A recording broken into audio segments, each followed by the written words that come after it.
So one of the distinguishing features of the John Birch Society is its very dedicated and professional field staff, made up of its field representatives who work to build our influence, our membership, and our effectiveness. So supervising your field coordinators, we have what are called regional field directors. So it's now my pleasure to call to the podium Mr. Wayne Morrow, and he's our Eastern Regional Field Director. He's going to introduce our featured speaker tonight.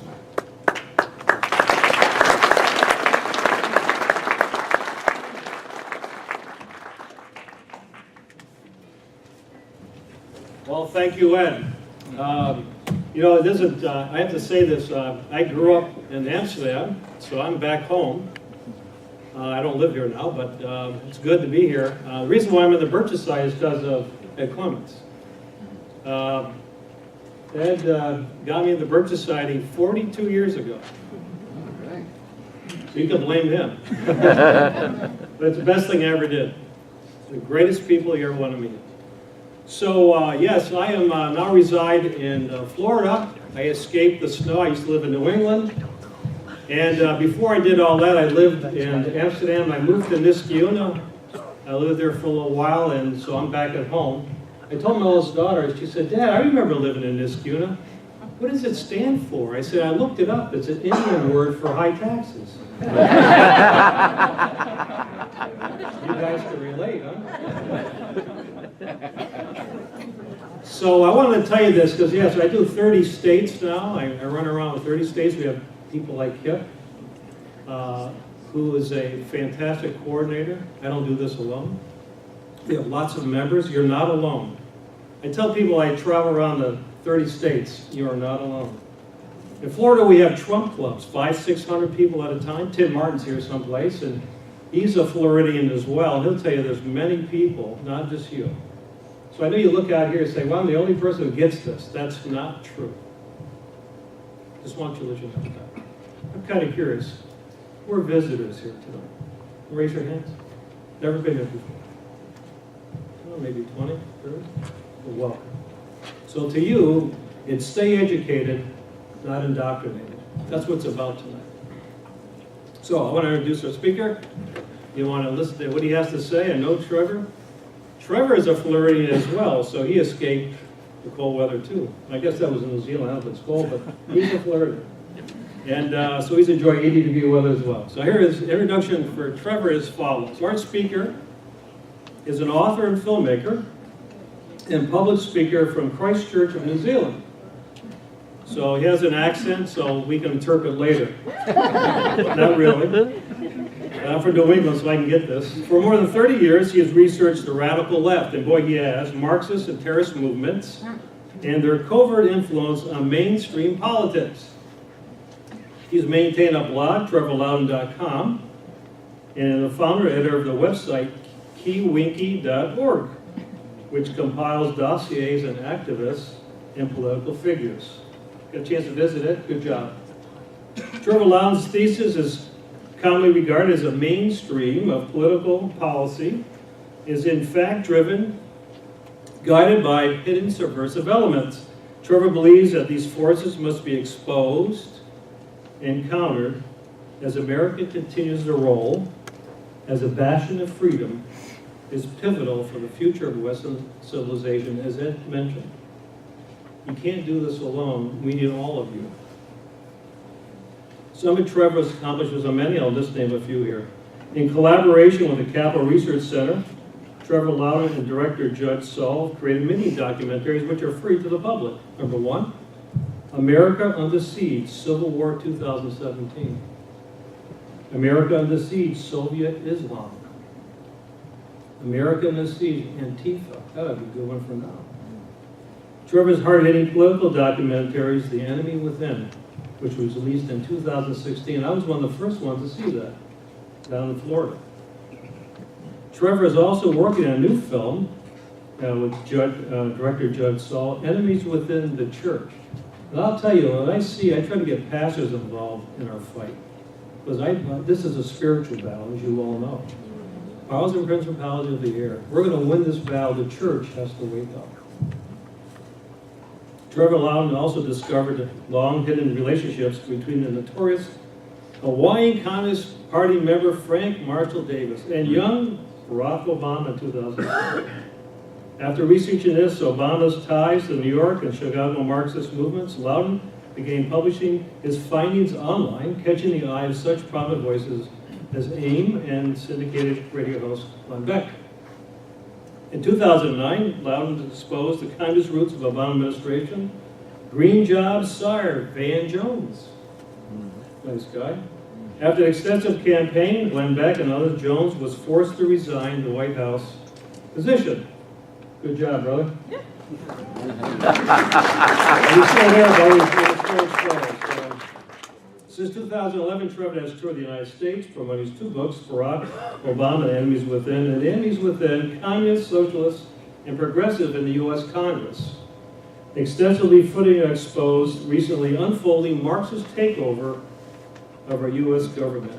He spoke to 400 conservative Tea Parties and religious organizations throughout 37 states. And he's been interviewed many people on both sides of the struggle.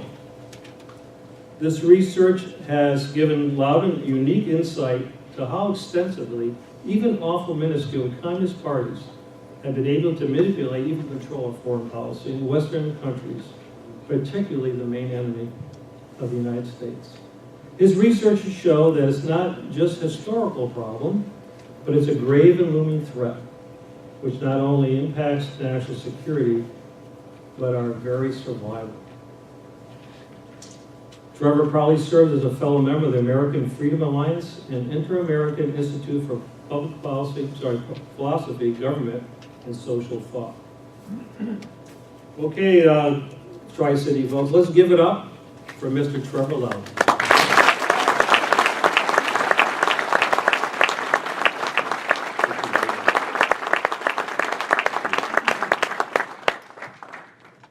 Thank you very much, Wayne. And thank you very much, Ed, for that excellent introduction. Can everybody hear me okay? You understand the southern accent all right? Okay. Thank you. Well, it's great to be here in Albany. I've never been to this part of the state before, and it is as beautiful as I thought it would be. It's fantastic here. If you get rid of the politicians, this will be a northern paradise. Now, I want to tell a little story before I start. Any refugees from California here tonight? No? Well, I was in Los Angeles recently. I walked up to a street vendor. I bought some food.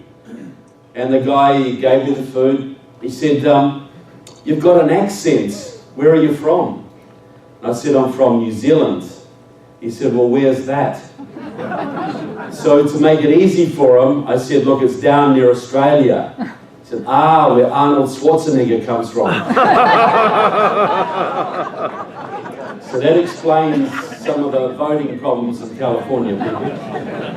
Look, I want to give a shout out to the JBS, because I first started reading JBS literature in 1976 in New Zealand, and we distributed a lot of it down there, and it made a big impact on me. And I think I wouldn't know what I know today had I not been coached in the literature of the JBS.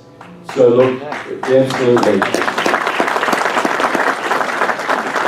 And I also don't think any of us would be here today had it not been for the work of the JBS over the last 60 years.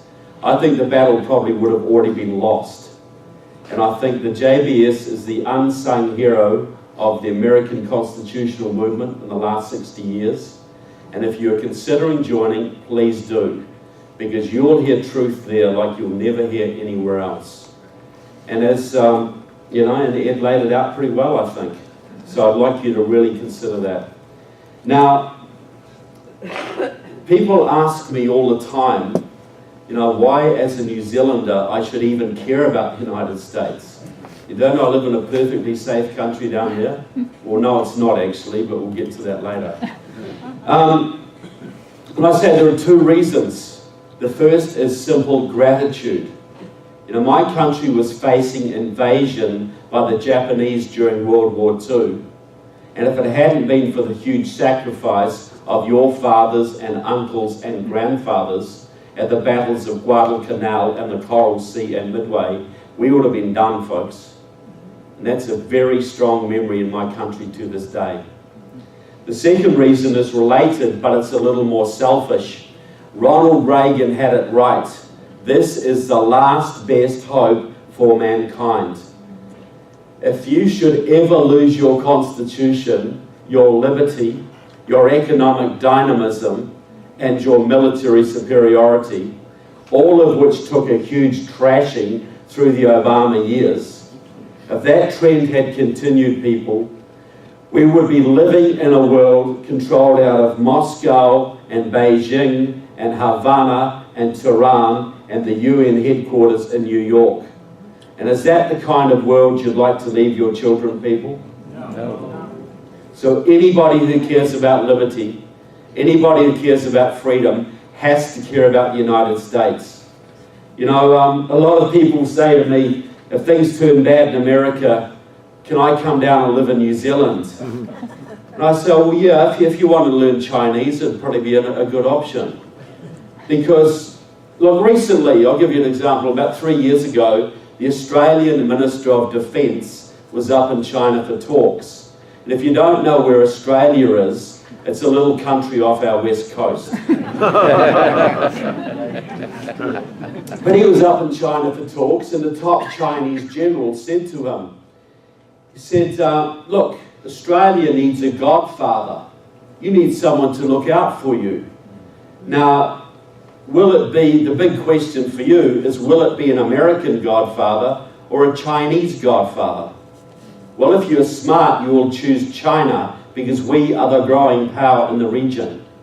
So how do you think that makes us feel down there, folks? And when we saw Obama stripping the 7th Fleet, destroying the 7th Fleet, while China's building 60 ships a year, how do you think that makes Australia and New Zealand and the Philippines and South Korea feel, folks?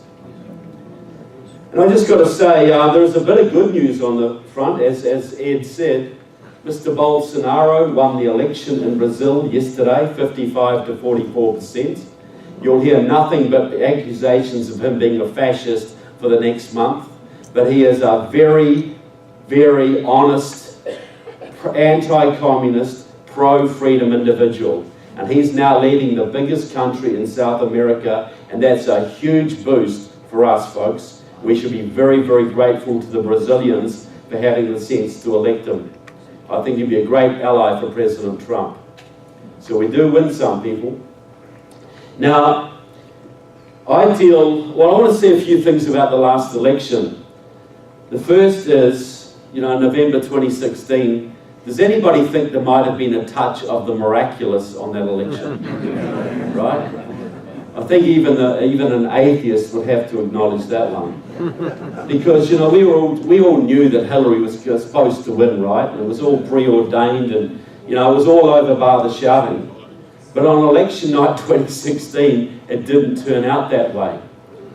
But I think we have to guard against the feeling that some have that, well, President Trump's in the White House now, everything's okay and we don't have to do anything. Well, we know that President Trump is not a perfect being, and that he can be, though he's done a lot of tremendous things, as Ed pointed out, there are dangers in being blind followers. That he will have advisors around him who will try and sell him a bill of goods, like they will in certain trade deals, etc. But I think we must be grateful all the same for that election victory. Imagine how we'd all be feeling tonight if Hillary Clinton was the president, people. But I see that election as, it didn't save America by a long shot, but it did give us a stay of execution. It gave us a reprieve. It bought some time for us. It gave us a second chance, folks, because 100 years of progressivism was about to tip this country off the cliff. And that held us back. But, if you look at, it's a second chance. And if you look at the Old Testament, there's a lot of second chances in the Old Testament. But how many third chances were there, people? The Israelites are not doing the right thing, they get a second chance. But how many times did they get a third chance? So I think we're on a second chance, and we better seize it with both hands and do the absolute maximum we can with it, folks. The second thing I'll say, you know, I know there's some very strong political activists in this room who've spent their lives, you know, writing checks and driving miles and organising meetings and delivering lectures and just working for this country. Well, was it all worth it on election night, people? Did it give the country a bit of hope? Yes. Would you do it all again to get the same result? So I want you to hang on to that feeling, people, because we did have a victory on that election night, and we've got to appreciate that. The third thing I'll say, the Germans have this wonderful word, Schadenfreude, and it means to take pleasure in the pain of others. And it's not a very noble thing, right? You don't boast about it. But on election night 2016, about 2 o'clock in the morning, when they panned the Democratic Party headquarters, and you saw those little snowflakes bawling their eyes out and hugging each other, did anybody feel a little bit of Schadenfreude? Just a little bit? And after 8 years of Obama trashing your country, do you think you deserved it? Yeah. Well, hang on to that feeling, people, because I want to feel it again in a week's time, and in 2022, and 2024, and onwards. And I think we can do that, people. Now, I deal with mainly national security, but I deal with the aspect of it that very few organisations beyond the John Birch Society ever touch, and that is internal security. And when you, I know there's probably quite a few ex-military people or maybe serving military people in the room tonight, and I know that anybody who goes into the military swears an oath that does not end at the end of your service, by the way, swears an oath to defend your constitution from all enemies, foreign and domestic, right? And which is more dangerous in the long run? An enemy wearing a uniform, pointing a gun at you from over there, or an enemy wearing a suit and tie in your Congress or your Senate, trashing your constitution every single chance they get? Which is more dangerous, people? So has anybody in the room ever had to undergo any form of FBI background check or security check for a government or even a private sector position? Anybody? Yeah, quite a few of you, okay, a lot of you. Well, is it true that those checks can be pretty darn rigorous? They look at your family background, your overseas travel, criminal convictions, dodgy relatives. You know, I had a friend who applied for a federal government job during the Obama terms of office, and the FBI sent 2 agents all the way to Canada to interview that man's communist uncle. And on the strength of that interview, my friend, a staunch conservative, was denied that position. Not because he was a communist, because his uncle was. And I will say this, I support that decision. Because you have the most powerful country in the world here, folks. And you have a whole bunch of enemies out there who will use your weak and dishonest to betray you. And that can cost millions of lives. It delivered China to the communist people and a whole bunch of other things. So I don't think you can be too careful when it comes to internal security. I think you've got to be very, very rigorous. But what if you're a young Marxist radical who hangs around with the Communist Party or Democratic Socialists of America, which has got about 100 members in this town right now? Or you might hang around with the Muslim Brotherhood, with CARE or ISNA or ICNA, one of the many Muslim Brotherhood fronts operating legally and openly in this country. And you get elected to Congress, or even the Senate, where you may serve on the Homeland Security Committee, or the Armed Services Committee, or the Science and Technology Committee, or even the Intelligence Committee of the House of Representatives. How much of an FBI background check do you need for that one, folks? 0. Nothing. Because the people are supposed to vet the candidates, right? And the media is supposed to help you do it, right? How's that been working out? Can you see the problem there? The media's on the wrong side. The bad guys aren't going to get exposed, are they? So,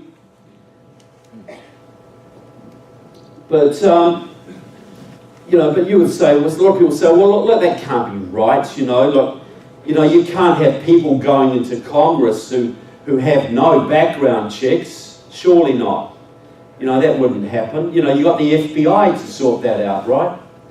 Well, which committee does the FBI answer to in Congress, people? It's the Judiciary Committee, the most powerful committee in your Congress. It controls the FBI and oversees the FBI and oversees the Justice Department. So the FBI is supposed to arrest the spies, detect and arrest the spies and terrorists, and the Justice Department is supposed to prosecute them, right? So on the Justice Judicial Committee right now, you have Judy Chu from California, okay? Now, she was a long-time supporter of the Communist Workers' Party, the most militant, radical, pro-Chinese Communist Party in this country.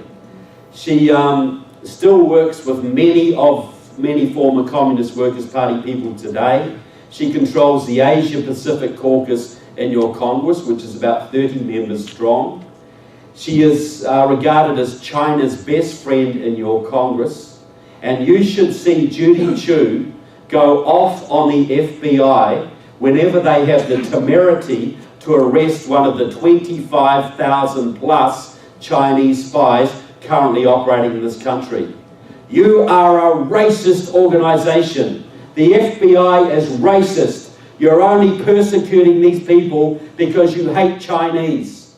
And she has arranged for the FBI to undergo sensitivity training so they won't be racist towards the Chinese spies they find working in this country. And then you've got Luis Gutierrez from Illinois, who was a leader of the pro-Cuban Marxist-Leninist Puerto Rican Socialist Party. Now, he was elected several times in Chicago with the help of the Communist Party USA and the League of Revolutionary Struggle, a pro-Chinese organization. He even endorsed their magazine. He's also very, very actively involved with CARE, the Council on American-Islamic Relations, which is a front for the Muslim Brotherhood, and Hamas, the Middle Eastern terrorist organization. And then you have Jerry Nadler from New York. Now, Jerry Nadler is now the man who will take over the Justice Department. I'll go back a little bit before we talk about Jerry, because the man he is replacing, a man called John Conyers, some of you might have heard of him. He was in Congress 140, 160 years, I believe, from Michigan. Just had to retire last year in disgrace. But I would say he was probably the single most dangerous congressman in the last 50 years in your house. Because for most of that time, he was the chairman of the Judiciary Committee when the Democrats controlled the House, and he was the ranking Democrat in the few occasions that they didn't. Now, John Conyers is the man who abolished your House Un-American Activities Committee, right? He destroyed one of your main defense mechanisms in this country. So he has been replaced by Jerry Nadler. Now, Jerry Nadler is the man that has threatened to reinvestigate Brett Kavanaugh if he is the chairman, which could happen next week, And he is the man who will lead the impeachment of President Trump if the Democrats regain the House. Jerry Nadler has been a Marxist, a member of Democratic Socialists of America since at least 1977. So you will have a Marxist leading the impeachment of your president and reinvestigating one of your Supreme Court justices. How do you think that'll go, folks? And we'll go back to John Conyers himself. That man... Well, okay, I'll go back another step. Any Vietnam veterans in the room tonight?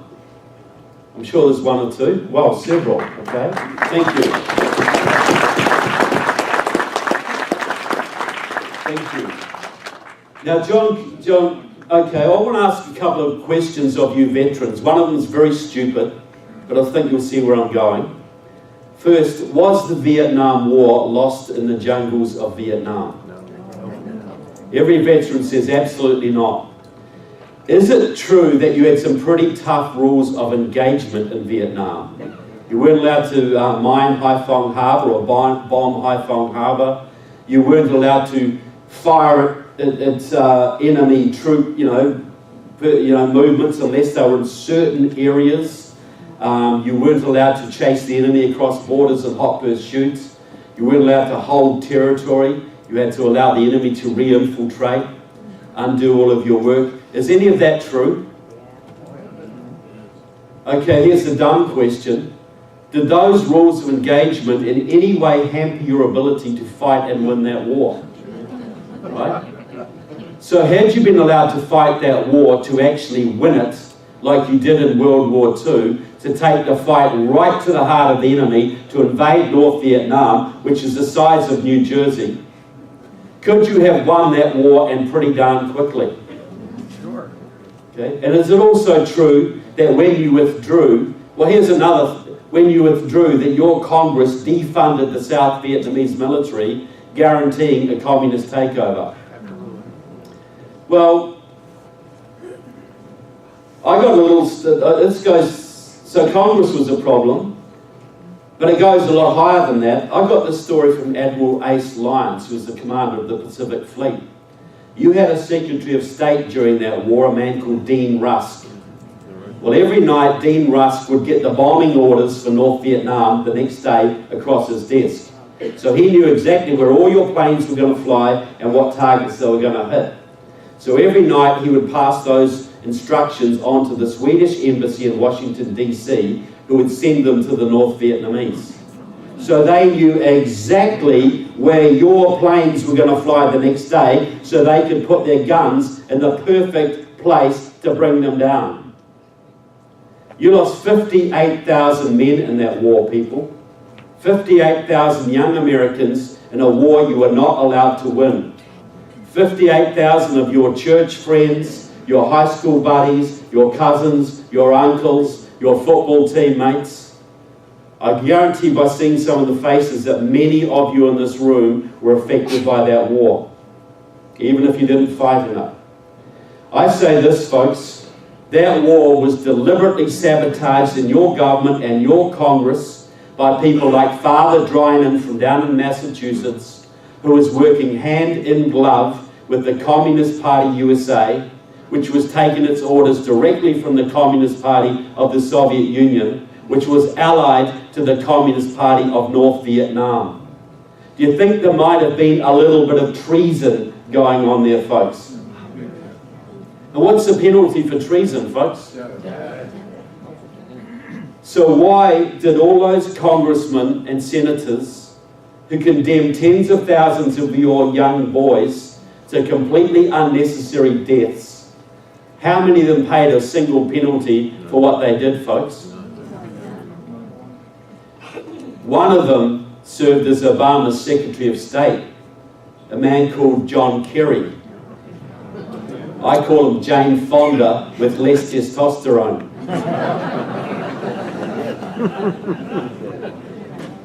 And one of them was John Conyers, people. He was one of the main culprits. So John Conyers has got a 50-year history with the Communist Party USA, 40 years with Democratic Socialists of America, 30 years with the Workers' World Party, which supports North Korea and Iran and Cuba, and is very actively involved in several Muslim Brotherhood fronts.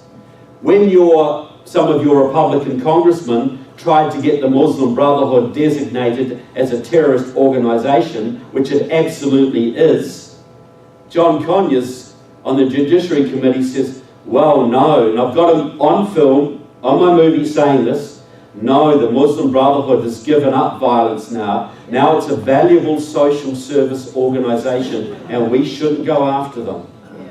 John Conyers was a hardcore anti-American Marxist-Leninist.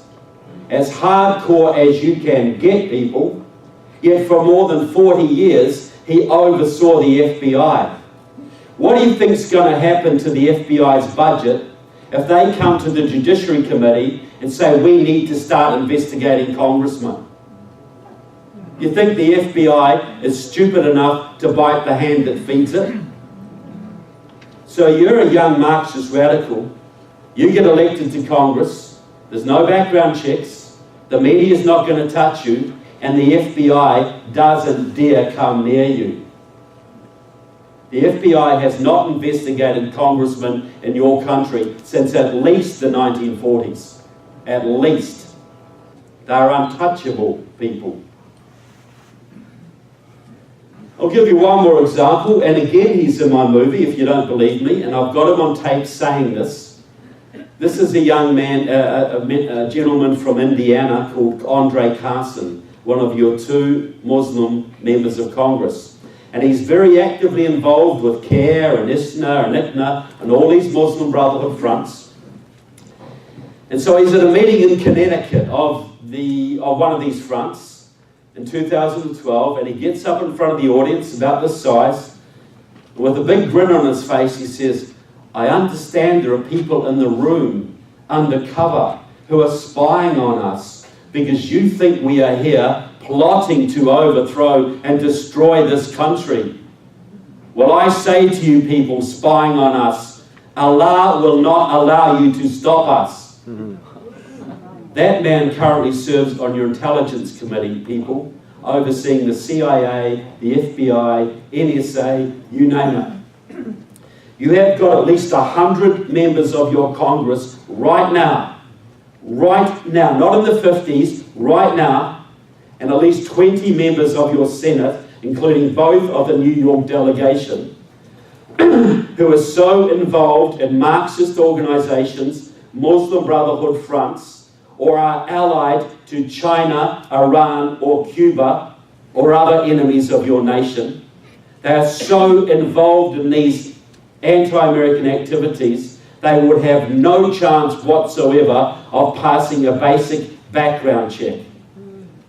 They couldn't clean the toilets at any military base in your country. They couldn't be a realtor in Florida.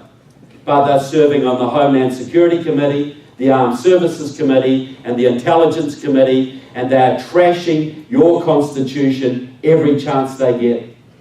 You are sending brave men and women every day to foreign countries to fight horrible foreign enemies. And every single day, those brave men and women are being betrayed by people in your Congress working for the other side.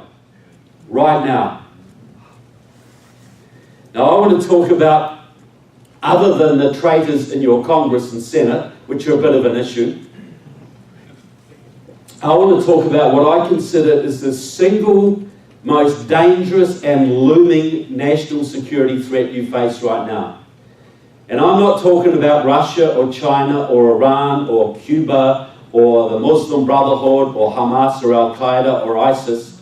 And I do not downgrade any of those. They're all hugely dangerous. But I think the thing that can destroy this country more quickly and more certainly than anything else is illegal immigration. And most people don't really see this as a national security threat. This is more of a rule of law issue, or it's a public health issue, or it's a jobs issue, or whatever. But I see it as a national security threat, very much so. And I want to explain a little bit of the history of this. Now, back in the 1950s in California, there was a Communist Party member named Bert Corona. He was also a big-time Democrat. He was a friend of Bobby Kennedy, and he was the first, and he organized the Viva Kennedy clubs, the first organized effort to bring Latinos into the Democratic Party. And he got a whole bunch of money from Chicago. Every time the Catholics up there had a Lenten appeal, they gave a lot of money to the appeal, and that went to a man called Saul Alinsky, right? You know him as the radical Marxist from Chicago, the mentor of Hillary Clinton, the inspiration of Barack Obama. And he would send a whole bunch of money down to Bert Corona, who set up a whole network of support groups for illegal immigrants in Southern California, clear across to Texas. And the purpose of these groups was to encourage illegals across the border, get them work in factories and farms, get their kids in school, and get them settled. Now, Corona trained a whole bunch of acolytes to carry on his work for him, several hundreds of them. Now, 3 of them have worked very closely together. They're a little clique, and they have transformed California, people. Just 3 or 4 of these people working together, all Corona disciples, basically. Now, the first of them is a man called Antonio Villagrosa, until recently the mayor of Los Angeles. A hardcore Marxist. He used to go down to Cuba to cut sugarcane for the Castros. Now, he turned Los Angeles into a full-on sanctuary city. He forbade the LAPD from enforcing any immigration laws, and the illegals flooded in to LA and Orange County in the tens of thousands, hundreds of thousands. Second member of this little group, a Communist Party supporter named Gil Cedillo, until recently the Democratic head of the California State Senate. He was the man who recently organized for illegals in that state to get driver's licenses, plus many other things. The third member of this little clique, another hardcore Marxist. She serves on the Democratic National Committee right now.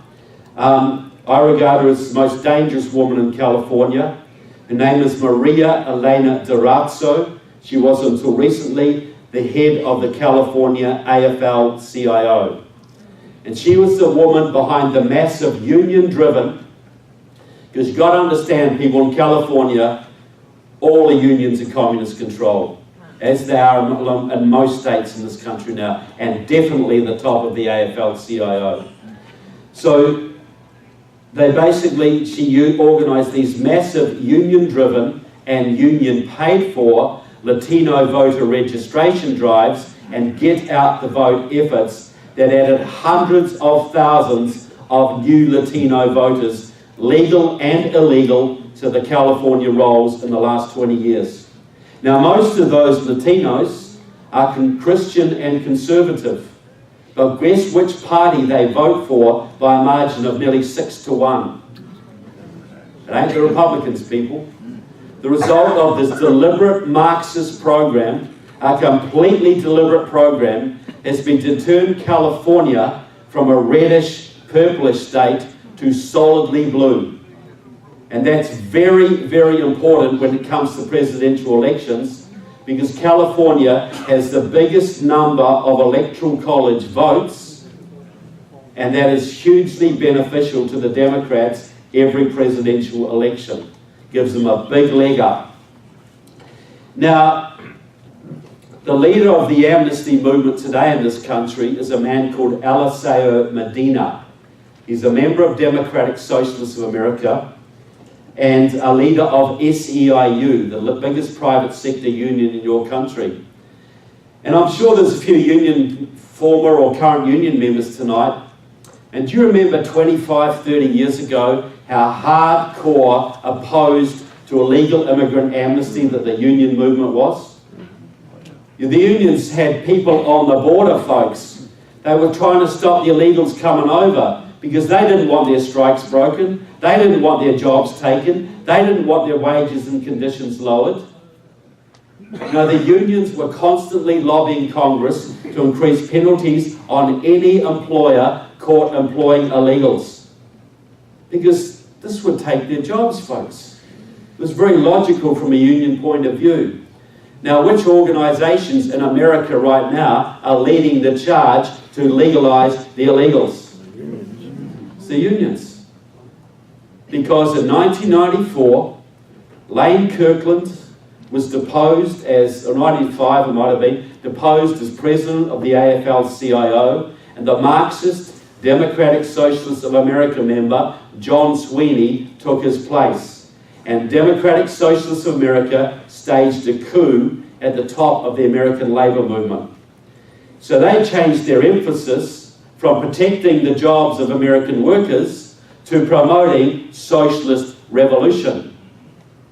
And it was Eliseo Medina at the AFL-CIO's convention in Los Angeles in 2000 that persuaded all those union guys to change their policy from complete opposition to amnesty to complete support for amnesty, a 100% reversal done by this Marxist operative. Now, Eliseo Medina, all through the Obama years, was Obama's chief advisor on all issues of immigration. And again, I've got Obama in my movie saying this. So the big question is this though, why are the Democrats so absolutely obsessed with DACA and amnesty? Why are they absolutely opposed to building a wall when before there was a big changeover in the AFL-CIO, Bill Clinton and Harry Reid used to make endless speeches condemning illegal immigration as harming American workers. Well, Eliseo Medina let the cat out of the bag at a big progressive conference in Washington, D.C. in 2009, I believe it was. Again, I've got him on tape saying this. He gets up in front of the crowd and says this: passing amnesty for our 11 million undocumented workers is the number one priority of the progressive movement.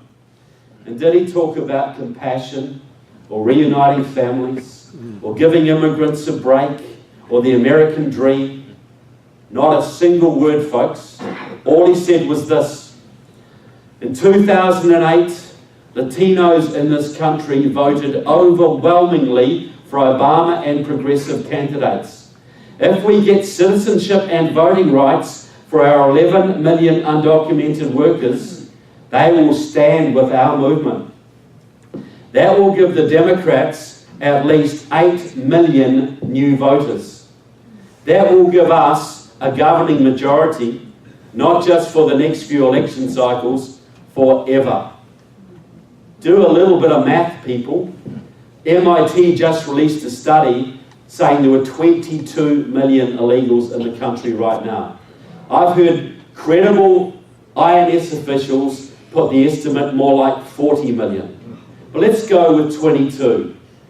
That, on current voting patterns, that would give the Democrats 15, 16 million new potential voters, right? So Mitt Romney lost his election by 2.5 million votes. Donald Trump won by 200,000 votes, thanks to the wisdom of your founding fathers and the Electoral College, and actually lost the popular vote by 3 million. So what do you think that's going to do to your country if the Democrats get 15 or 16 million new voters overnight? Texas is gone, Georgia's gone, Florida's gone, Alabama's probably gone even, North Carolina's definitely gone. You would never elect another conservative president again, ever. And if you think the Democrats are arrogant now, what do you think they'll be like with 15 or 16 million new voters in their pockets and no chance of ever being defeated ever again? People, it ain't going to become like France or Germany, as Sean Hannity tries to tell you. These are the people who are leading the Democratic Party today who supported the Viet Cong during the Vietnam War. These are the people that rooted for the Sandinista communists in the 80s. These are Marxists. And amnesty gives them complete power over this country. And they will use it, folks. They want their revolution before they die. Hillary Clinton, if you remember, promised to legalize every single illegal immigrant and give them citizenship and voting rights within 100 days of taking office. On election night 2016, people, you came that close to losing your country. That close. Anybody think I'm exaggerating here? And I think most of the leadership of the Republican Party is still clueless on this. because you've got a whole bunch of them still wanting to go for comprehensive immigration reform, their code word for amnesty, because they get a whole bunch of money from the Chamber of Commerce who wants a whole bunch of cheap labour in your country. They are willing to commit electoral suicide for that money, and that's their problem. But the problem is, it kills us too. So now, has anybody seen, this might sound a little bit depressing, right, but it does get better, because if I thought there was no hope for America, I'd be back in New Zealand right now, building bunkers and stocking up on baked beans. Seriously. Okay? Wow. So if you look at the last election cycle, has anybody seen as much vitriol and contempt directed at a sitting president as this one? Never. Reagan, Bush 1, Bush 2. At least they got a break every now and then, right?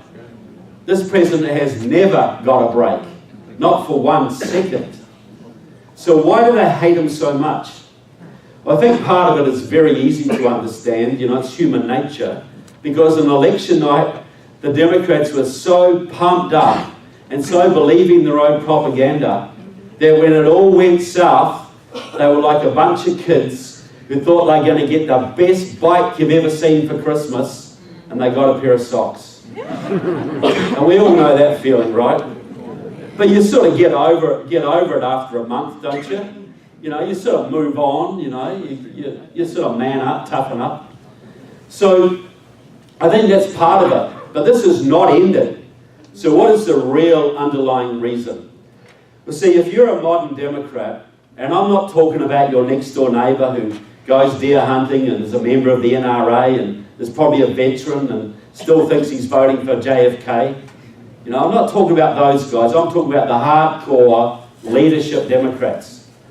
So you believe in identity politics. You believe that you are not individuals out there. You are groups, racial groups, ethnic groups who are there to be manipulated to achieve power. So you believe that you own the black population, right? And you own all those white union guys out in Pennsylvania and Ohio. And you own the Latinos, and you own a lot of the Asian Americans, and you own the Native Americans, and the soccer moms, and the millennials. These are your base. This is what gets you elected, and you own them. Well, when President Trump went out to Pennsylvania and Ohio and said, so where's all these high-paying union jobs you used to have? What are all these closed down factories out here? All this, why do they call this the Rust Belt? Is this what NAFTA and voting Democrat has given you guys? Well, I understand that we cannot defend this country without an industrial base. And that you deserve jobs. And we're going to bring the industry back to the Midwest. Are you with me? And a whole bunch of those Democrats, those white union guys, went down to the polling booth, and for the first time in their life, they pulled the lever for a Republican. And not any Republican, for candidate Trump. Because they believed he was sincere in his promises. Or at least they hoped he might be. And when he went to the black communities, and he said, so your inner cities are a bit of a mess, guys.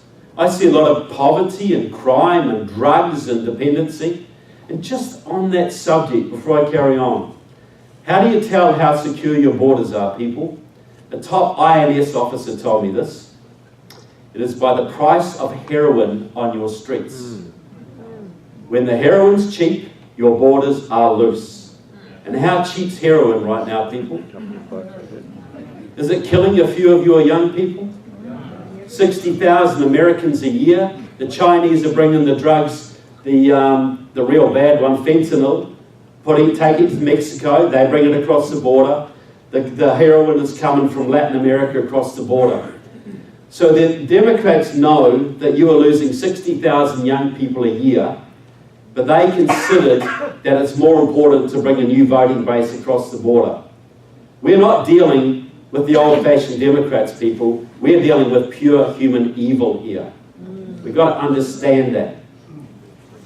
So When President Trump went to the black communities and said, I see a lot of drugs, poverty, crime. This is what 50 years of voting Democrats has given you guys. Well, why don't you vote for me? What do you got to lose? And a whole bunch of them said, heck yeah, and they did. And this is freaking the Democrats out, people. This is freaking them out, because they only have to lose a bit of that white union base and a bit of that black base, and they're done.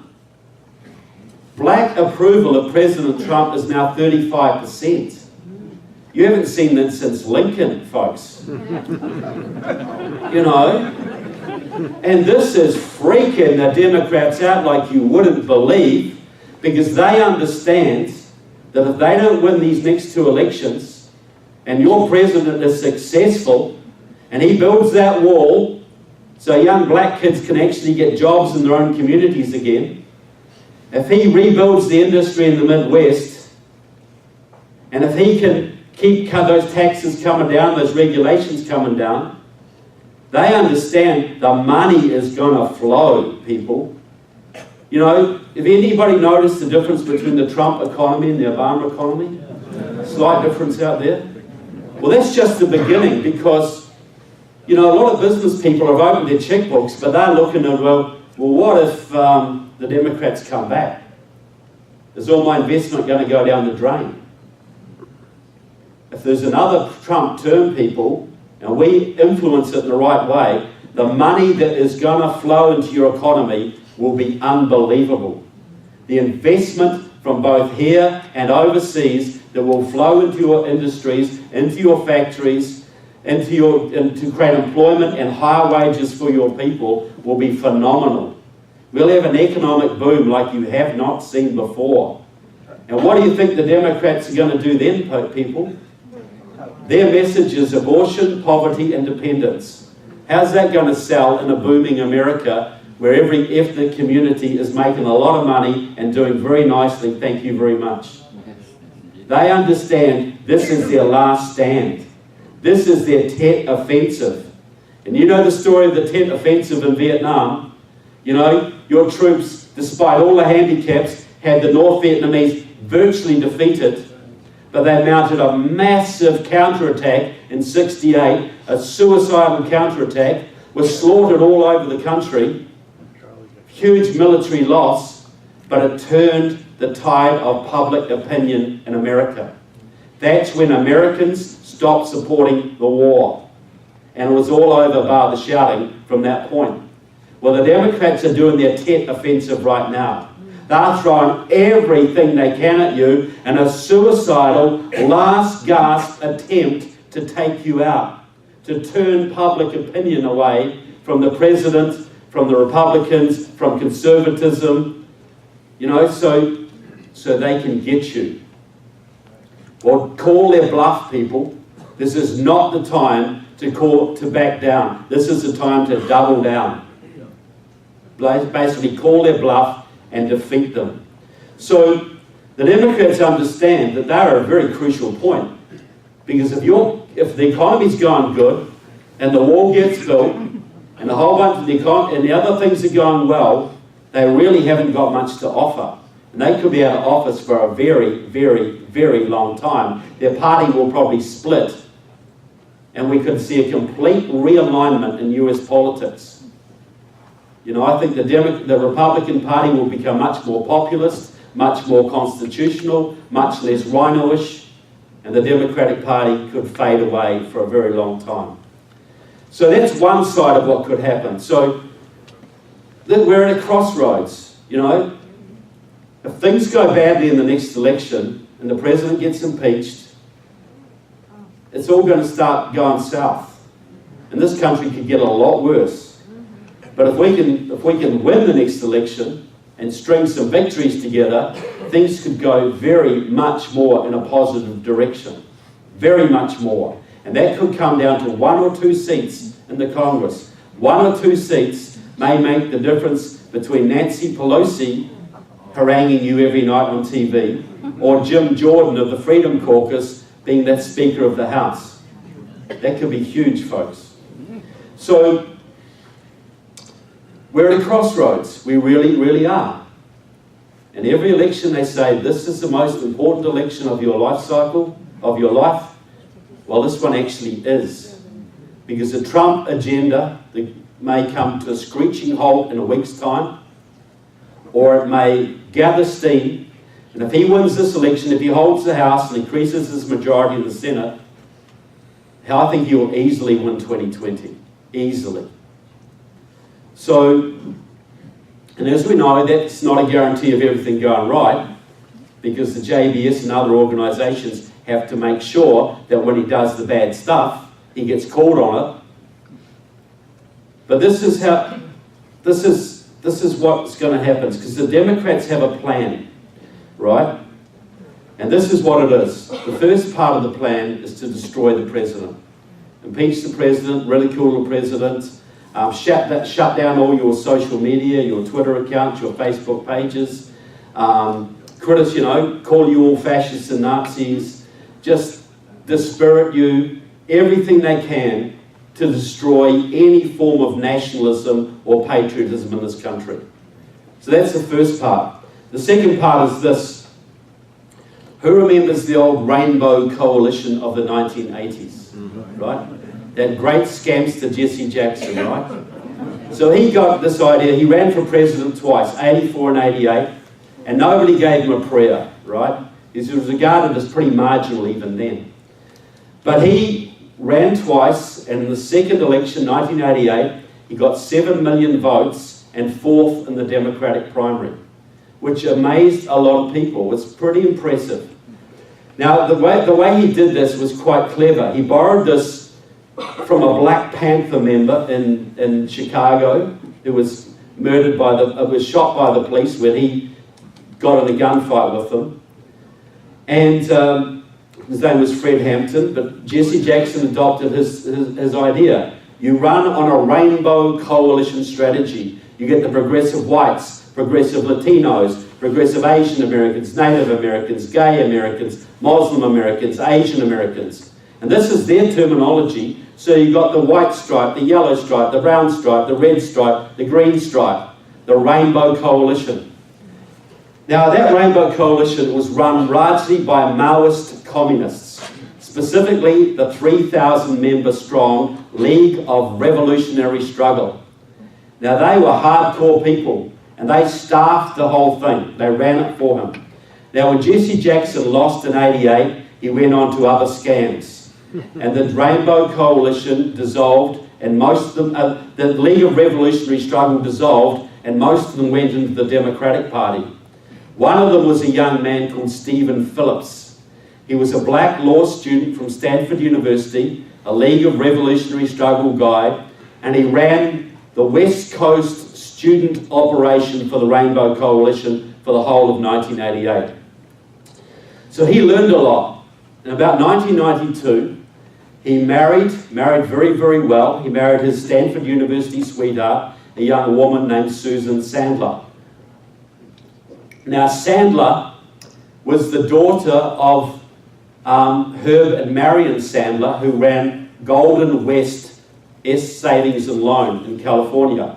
Very big operation. They sold it to Wachovia for $2.8 billion. That bankrupted Wachovia, and Wachovia had to join up with Wells Fargo. But anyway, they got their $2.8 billion, and they put half of it into the progressive movement. They fund Center for American Progress, ProPublica, and a whole bunch of your candidates. So Steve Phillips, the young revolutionary, has now got access to hundreds of millions of dollars. And he became the envoy of the Sandler family into the Democratic Party and the progressive movement. In 2005, he was sent to Atlanta, Georgia, for a meeting with George Soros and Tom Steyer and Norman Lear of People for the American Way, a whole bunch of left-wing billionaires and multimillionaires. And they set up a group called the Democracy Alliance, which is very, very secretive and now has about 150 very wealthy members. And they are putting huge amounts of money right now into the progressive movement, and Steve Phillips is the man who tells them where to put it. So Steve Phillips had another project in 2008.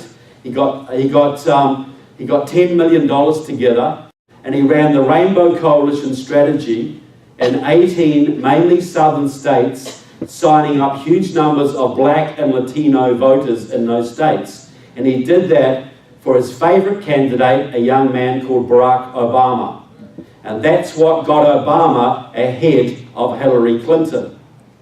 There would have been no President Obama without Steve Phillips and his buddies. Now today, Steve Phillips runs Democracy in Colour, Power Pack, Sandler Phillips Foundation, and a whole bunch of other organisations. He's involved in the Centre for American Progress, Democracy Alliance, very influential guy. So his project now is to rerun the Rainbow Coalition strategy in this election cycle and the next on a nationwide basis. He's written a book.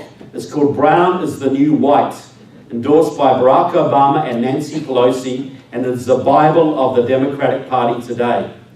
And he argues very simply, see, back in Jesse Jackson's day, minorities were 12% of the population. Today, they are 38% of the population. So Jackson was ahead of his time.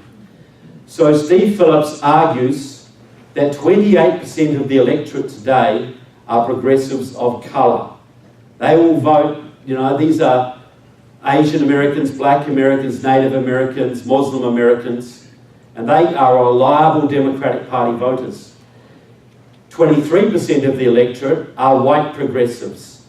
And I'm sorry about all these racial terms, but this is his terminology, okay? 23% of the electorate are white progressives. They would vote Democrat if Adolf Hitler was on the ticket. They wouldn't care. So 23 plus 28 is 51%. The new American majority. Google that phrase, new American majority. This is a new code word for the Rainbow Coalition, and it's all over the internet right now. So Steve Phillips and the Democracy Alliance is putting huge amounts of money all over the country, but mainly in 5 southern states.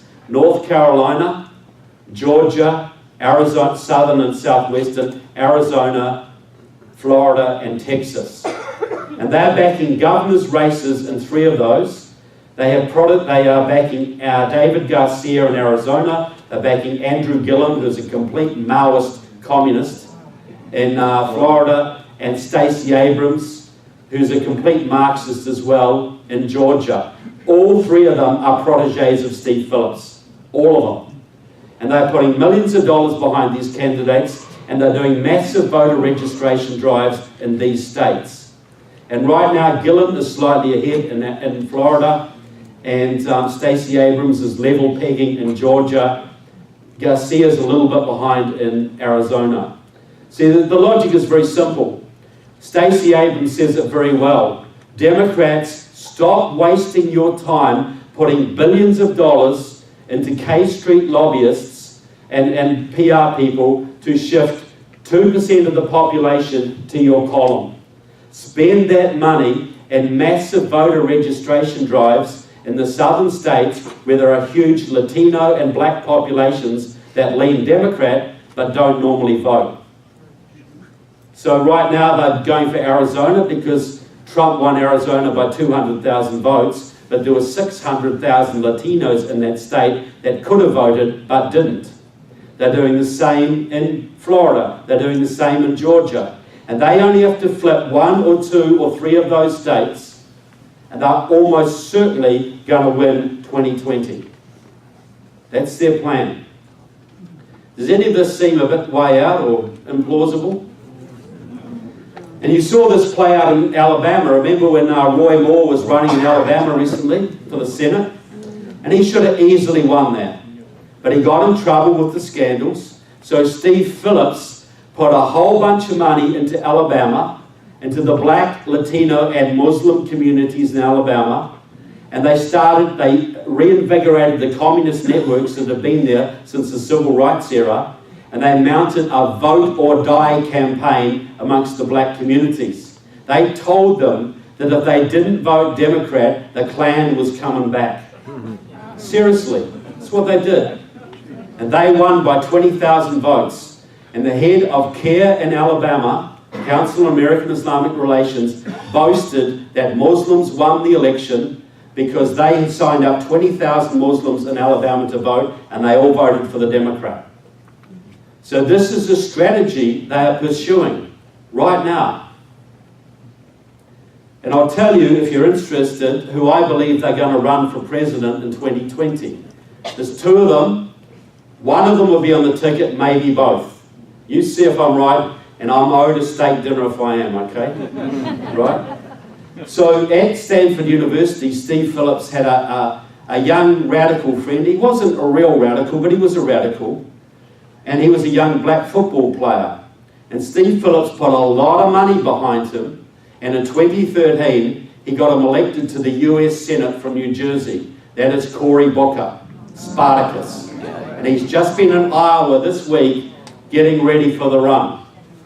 Now, Steve Phillips also had another friend, a woman called, a young woman. She was half Asian American, half black. And she became a top operative in the Hillary Clinton campaign. Her husband, a man called Tony West, became the number 3 in the Justice Department under Eric Holder on the recommendation of Steve Phillips, who recommended many people for the Obama administration.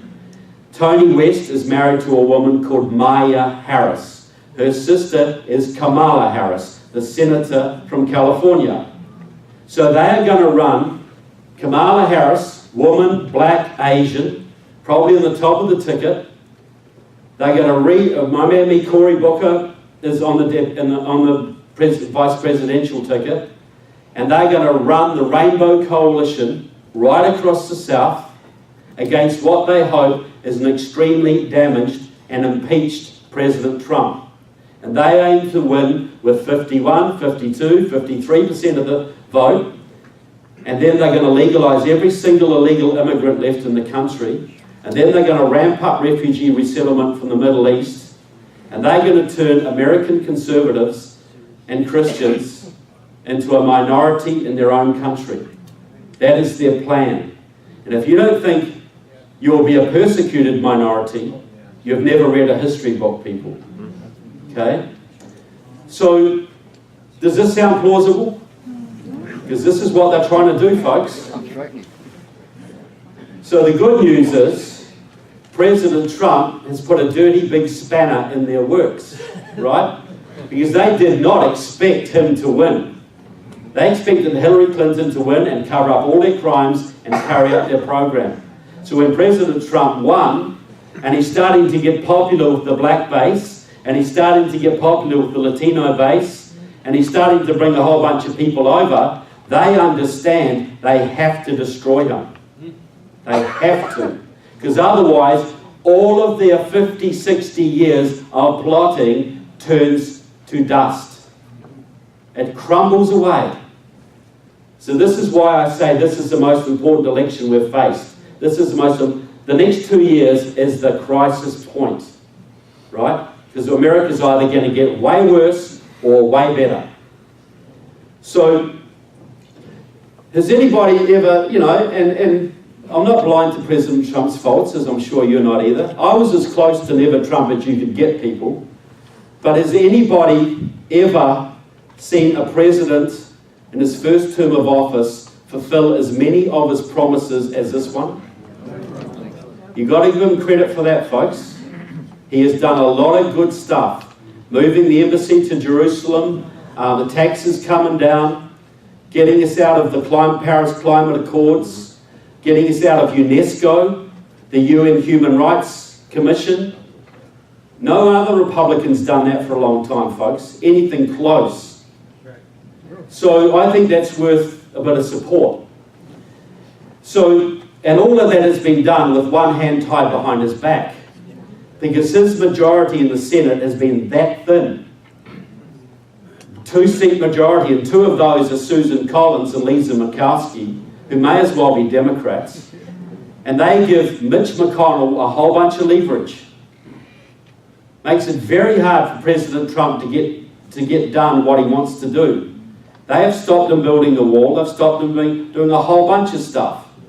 You know, they want to run this election on taxation when everybody knows that immigration is the big issue, right? So he's done all of that with one hand tied behind his back. You imagine what he could do if he were unleashed. If he had a substantial majority in the Senate and the House run, you know, and keep control of the House. See, right now there's about 6 Senate seats that are seriously in play that the Republicans could win. And I don't just mean Rhino Republicans. Virtually all of them are being competed for by very conservative Republicans. Maybe not as conservative as we would wish, but a heck of a lot better than we have seen in a long time. So you've got a whole bunch of legislation in your country, a whole bunch of government departments that have been kept in place since FDR and President Johnson by a Liberal majority in the Supreme Court. It's been impossible to get rid of these government departments and these bad programs. They have trashed your First and Second Amendment wherever they possibly could, because the Liberals have controlled the Supreme Court for 50 years now. Well, now there's a Conservative majority. And maybe not enough of a Conservative majority, but you imagine what could be done by President Trump if we hold the House and increase the majority in the Senate. I want to see things like, okay, he's already got us out of UNESCO, out of UN Human Rights Commission. We need to amp up what the JBS has been pushing for many years. Two-term President Trump, we've got to get right out of the UN. That's right. Completely out of the UN. Right? Now, can you see that happening? Can you see that as a possibility under second-term President Trump? Sure. It's possible, right? More possible than we've ever had before. Is it something worth trying to do? You had the best public education system in the world for 200 years, folks, until Jimmy Carter. It's only that recent come along and established the Department of Education and screwed it all up for you. Well, right now, I think we have to mount a major campaign after this midterm elections and into the next term. We've got to push President Trump to totally defund and abolish the Department of Education, right?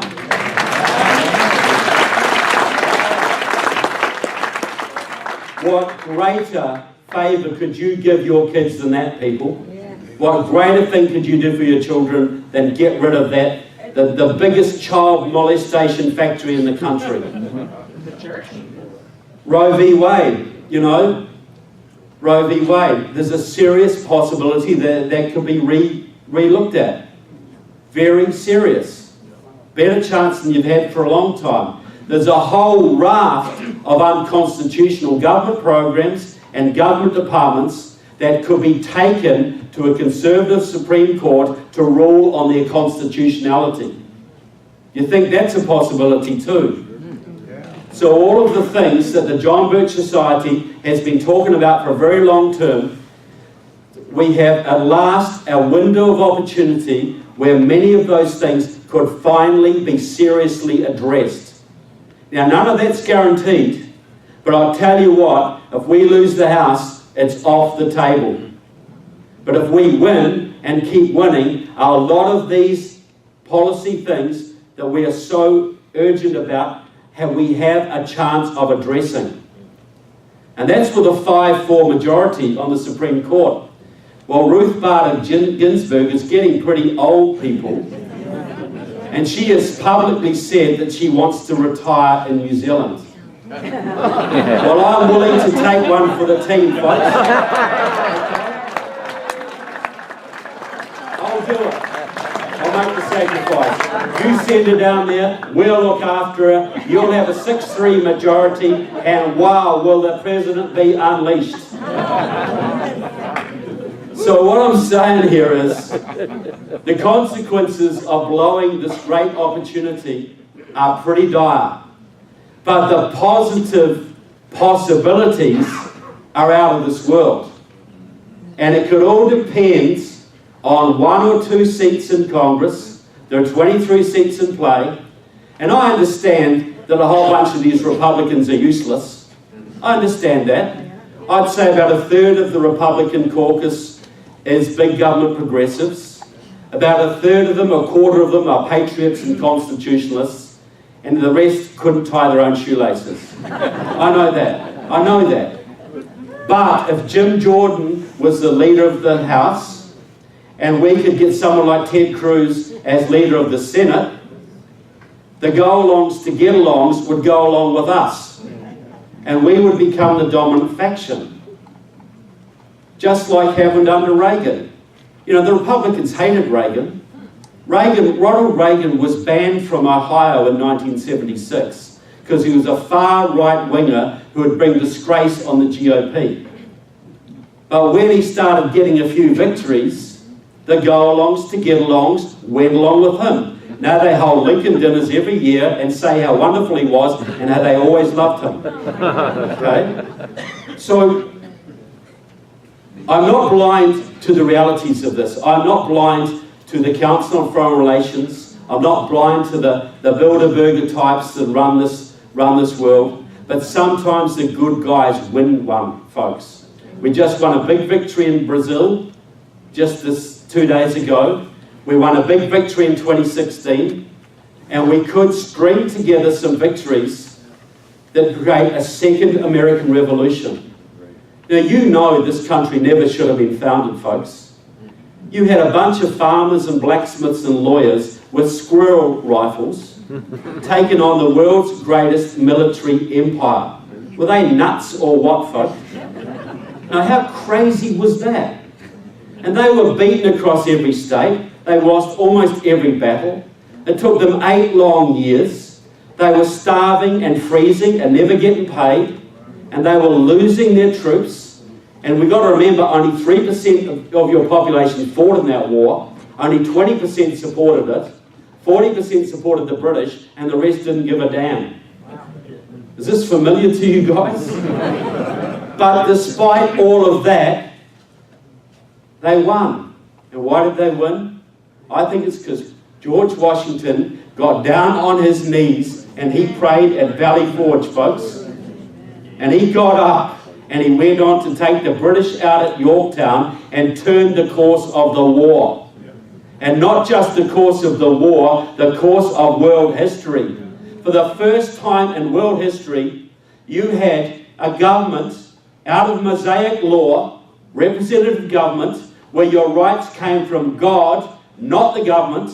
They were given directly to the people, and the people chose their representatives to preserve those rights. This was a total departure from all of world history. The good guys win sometimes, people.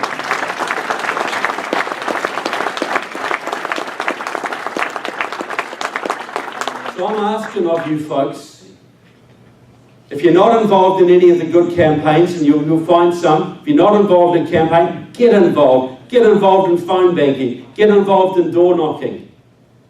You know, if you haven't written out a check to a good conservative somewhere, write one out. Because that might be the check that pays for the yard signs, that wins that seat by 10 votes, that wins the House. It could be that close. Remember the famous hanging chads of, you know, you would have all died of boredom in the first term of an Al Gore government, people. But it saved the country. Not saying Bush was great, he wasn't, but I know what I would have preferred, okay? So things are close. Things are very, very close. And the check you write or the door-knocking shift you may do could make the difference. And I just want to say, I'm giving it everything tonight, people. I'm on fire tonight. I'm giving you both barrels. Tell me, which state won the most, that had the most impact on the 2016 election? Which state won the election for President Trump? You're all wrong. It's California. Because California had 400,000 phone bankers, 275,000 phoning on any given evening, And 5 weeks before the election, they told them to stop phoning to California and phone into Florida, Ohio, Pennsylvania, and Michigan, and they won every one of them, people. So do not tell me that you cannot have an impact. Doesn't have to be in your local area. If you're not happy with your candidate, find one you are. Send them a check. Ted Cruz could do with some checks in Florida, in Texas right now, people. No, Beto O'Rourke has got $38 million in the last 3 months to fight him. Ted will win, but I want Ted to win by 15 points, not 5. Okay?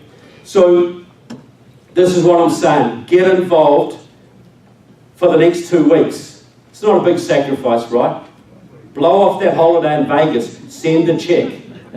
I'm serious. I'm really serious. Because this is your children's future. You've got a great opportunity for your kids right now. And your investment could pay off big time. Get involved with the JBS, because it doesn't just count in election times.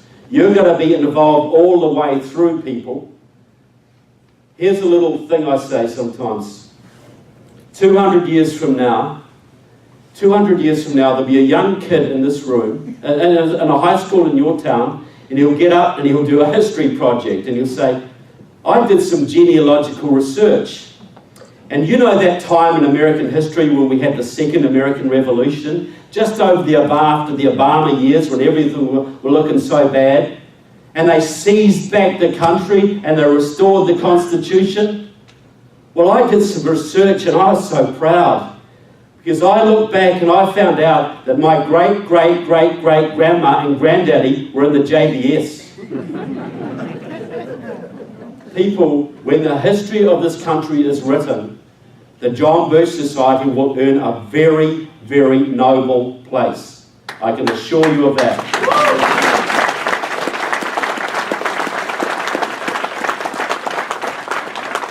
So I'm telling you this, folks, do nothing. You risk slavery for your kids, if not for yourself. Give it everything you've got within you for the next 2 or 3 or 4 years, because by the time the Democrats have been defeated 4 times, this country's going to look very different. You're going to be a lot richer and a lot happier. Give it everything you've got for those next few years and beyond. 2 things may happen. One is you could give it everything you've got for your God, your Constitution, your country, and your family. You could give it everything you've got, and conceivably, we might lose. But at least you will all earn the right to look your children in the eye and say, I did everything I possibly could. And what is that worth to you, folks? And if you win, and you absolutely can win this, folks, because that last election, that proved to me that God is not finished with this country yet, folks.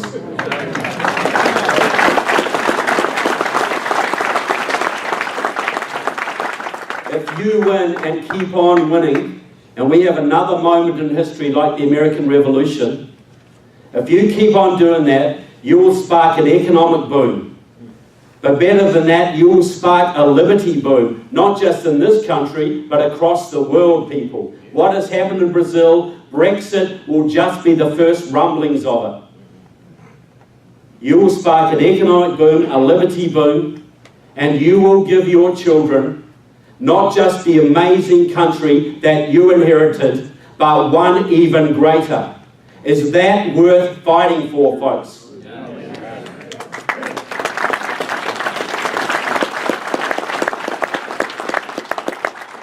So I say to all of you here tonight, thank you so much for what you do for America, for my country, and for liberty. God bless America, and God bless the JBS, and God bless you all. Thank you very much.